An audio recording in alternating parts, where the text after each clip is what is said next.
एथर अधिक वर्षा आणिब मौसुमी स्वाभाविक ठारू अधिक वर्षा हेब चलित मौसुमी ऋतु रे।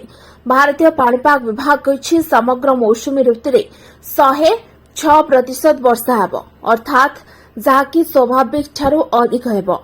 पूरा देश में एथर भल वर्षा हेब। देशर अर्थनीति को बल देव चलित थरर मौसुमी वर्षा। देशर वार्षिक वर्षार 70% मौसुमी आसुए एवं यह देशर कृषि पाई बेस गुरुत्वपूर्ण। अन्यपटे ओडिशा रे भी ए वर्ष स्वाभाविक ठारू अधिक वर्षा हेब बोली भारतीय पाणीपाग बा आईएमटी पूर्वानुमान करिछि।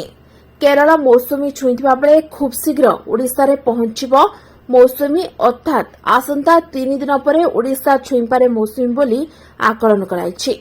अन्यपटे सारा राज्य में जारी रही प्रबल वर्षा। पश्चिम केन्द्रीय बंगोपसागर सृष्टि लघुचाप प्रभाव में आसंता जून 1 तारिख पर्यंत प्रबल वर्षा होबार संभावना रही। एने आंचलिक पाणीपाग केन्द्र पक्षरू सूचना दी। पाणीपाग विभाग एने विभिन्न जिला को ऑरेंज अलर्ट भी जारी करिछि।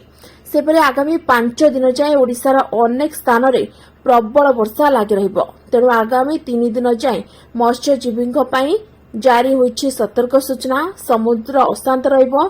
तेणु समस्त मत्स्यजीवी को गभीर समुद्र भितर को न जावाई बारण करिछि भुवनेश्वर पाणीपाग विभाग। Bureau report OT live. अधिक खबर देखिया पे ओटी लाइव को सब्सक्राइब करंतु एवं ए खबर टी को अधिक शेयर करंतु।